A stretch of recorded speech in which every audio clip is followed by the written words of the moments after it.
Endi yana bir to'xtalib o'tmoqchi bo'lgan mavzuyimiz aynan aytib o'tganimizdek, Quvondiq Otajonov YouTube kanalida hamisha jonli ijrodan, eng sara namunali qo'shiqlardan bahramand bo'lasizlar. Endi hozirgi kunda azizlar, nafaqat viloyatimiz, balki respublikamiz bo'ylab faqat sevgi, muhabbat, madham tarannum qiluvchi taronalar, qo'shiqlar chiqmoqda. Faqat ko'pchilik ijodkorlarimiz fonogrammaga o'tib ketishdi. Quvondiq akamiz, albatta bular haqida ham bir chiroyli o'zingiz fikrlaringizni bildirib o'tsangiz, yosh ijodkorlarimizga, Otamurodga o'xshagan yoki bo'lmasam endi chiqib kelayotgan iste'dodlarimizga o'zingizni bir ijodingiz bilan, ilmingiz bilan ozgina ulashsangiz. Bu haqida gaplashadigan bo'lsam, eng birinchi sun'iy intellektga qarshiman. Mana ko'p san'atkor do'stlarimiz va ustozlarimiz ham e'tirof etib aytib turibdilar, sun'iy intellekt san'atni o'ldiradi, ijodkorni o'ldiradi. Eng birinchi sun'iy intellektga qarshiman. Bu deganimiz fonogrammani o'rniga sun'iy intellekt, jonli ijroni o'rniga fonogramma o'tib qolgan. Fonogrammani ovozi o'zinikimi degan tushuncha paydo bo'ladi real xalqda. Fonogramma aytib turibdi. Shu fonogrammani o'zi aytganmi dedi. Ya sun'iy intellektmi deydi. Bu bir pog'ona shunday o'stirdi bu narsa. Soxtalik bir pog'ona o'sdi san'atda. Soxtalik. Sun'iy intellektga qarshiman.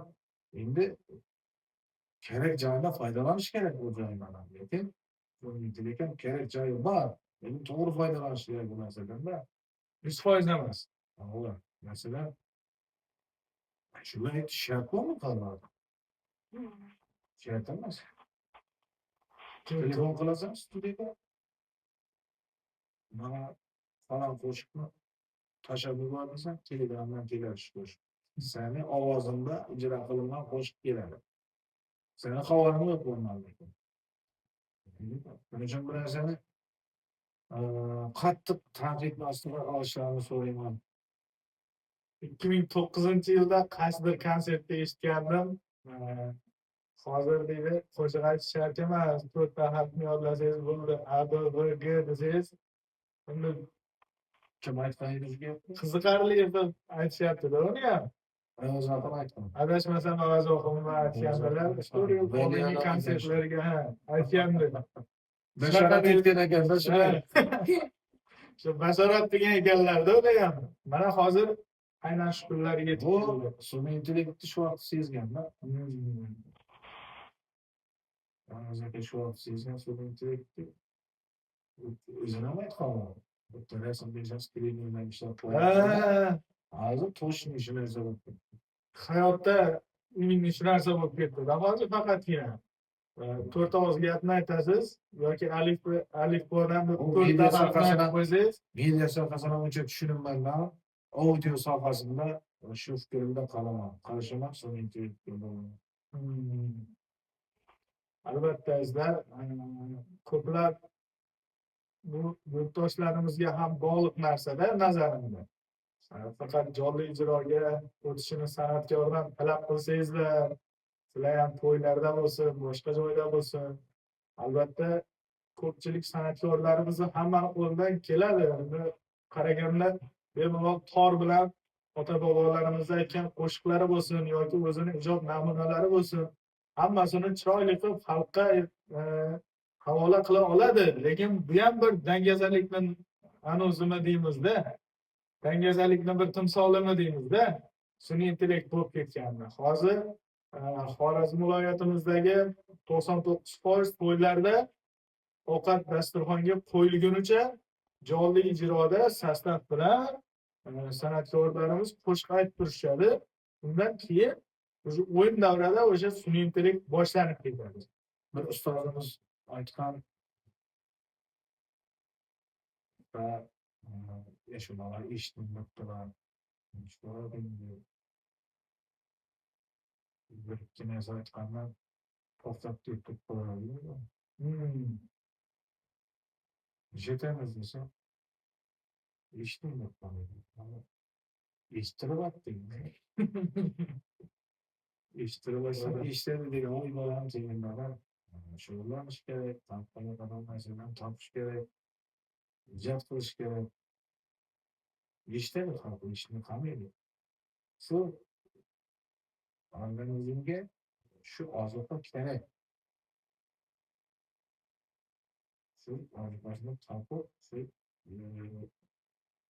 she'r orqali, muzika orqali shu odamning yuragini kirib qo'yish kerak. Shunday eshitadi. Yurakdan chiqqan narsa yuraklarga yetib boradi, og'izning ichidan chiqqan narsa quloqlarning ichiga yetib boradi degan joylar bizda. Albatta. Faqat borib pulini olsam bo'ldi,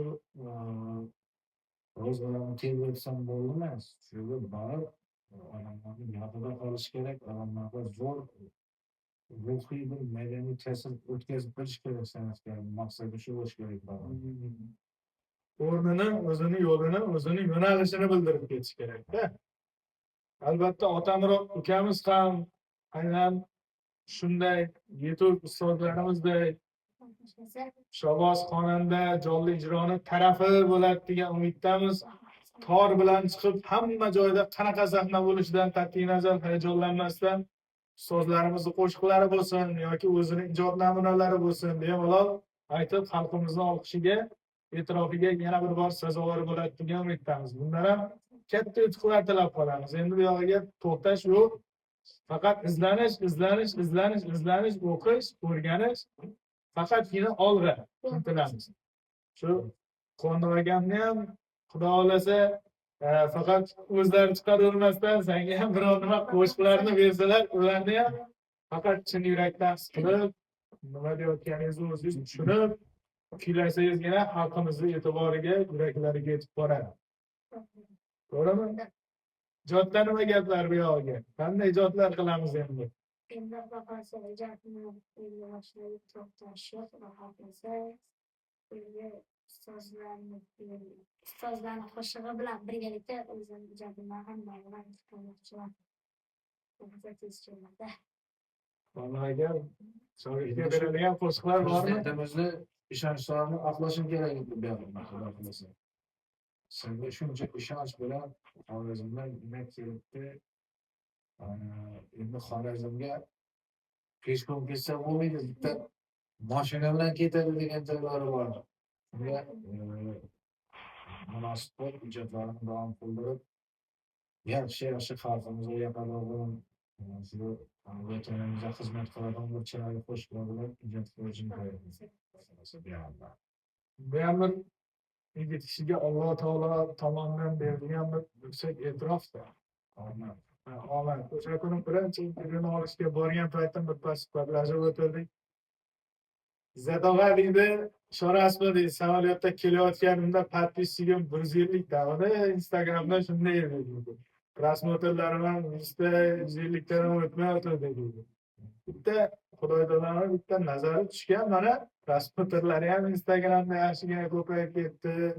Hamma omad tilab yozyapti, hamma Pardeshkada xalqimiz, Xorazm viloyati aholisi, o'zimizni Yangi bozorning aholisi hamma Otamurodni olqishlayapti. Ko'z tegmasin. Ijodlaringizga bundan keyin ham omad. Xudo xolasa Qonur akam o'zlaridan ham yangi qo'shiqlarni olib, chiroyli birgalikda iloji bo'lsa duet qolamiz endi bu yoqda sizlar. Shunday dedi, Instagram ham yaxshi rivojlanib boryapti edi. Afsuski Instagramni hakkerlar olishdi. Endi o'tkazib qo'ygan Otamurod ukamizning yangi Instagram sahifalari bor. Ularni ham ekranda joylashtirib qo'yib o'tamiz. Otamurod Rimboyev Official. O'sha Instagramiga ham podpiska bosib qo'yasizlar, sizlar obuna bo'lib qo'yasizlar.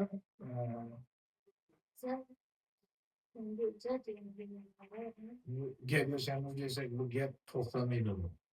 Ya'ni ichimizda gap-so'zlarimiz ko'p.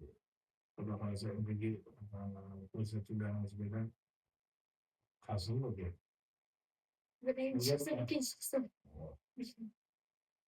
Albatta. Shu tarafdorimiz yana bir bor barchangizga Navro'zi ayyom muborak bo'lsin deymiz. Yangilanish, yasharish fasli bahor muborak bo'lsin deymiz azizlar. Hayit ayyomlari bilan muborakbod aylaymiz barchangizni. o'zimizni iste'dodlar dasturimizda yana kimlarni ko'rishni istaysiz? Albatta, kommentariyada, izohlarda o'z fikringizni yozib qoldiring. Videolarimizga like bosib, iloji boricha qo'llab-quvvatlashni unutmang. Endi Qondir akamizdan ham, Otamroq ukamizdan ham ijodiy taronalarni, yangi ashulalarni biriktasini eshitmoqchi edik. Endi afsuski, vaqtimiz ozgina chegaralanganligi bois bunga ulgurmay qoldik azizlar. Syomkamizning yoz jarayonlari ham anchagina uzoqqa cho'zilib qoldi. Kechki payt xudo xolasa bugun Xorazmdamiz, ertaga yana Toshkentga borishimiz kerak. Safarimiz yaqin. Shuning uchun aybga buyurmaysizlar. Tez-tez mana shunday ijodkorlarimizni uylariga borib bevosita o'zlari bilan suhbatlarimizni olishimizni istasangiz azizlar, izohlarda yozib qoldiring. Yana kimni ushbu o'zimizni iste'dodlar dasturimizda ko'rishni xohlaysizlar? Sog' bo'lasizlar, salomat bo'lasizlar. Yurtimiz tinch bo'lsin, osmonimiz musaffo bo'lsin, jon vatanimiz sog' bo'lsin. Hamisha qo'shiq eshitadigan kayfiyatda yuringlar. Rahmat. Ustozlarga birga qo'shilgan holda hammangizga sog'-salomatlik tilab qolaman. Hammangiz hardan yaxshi kayfiyatda yurishni tilab qolaman. Miniven City har doim siz bilan azizlar.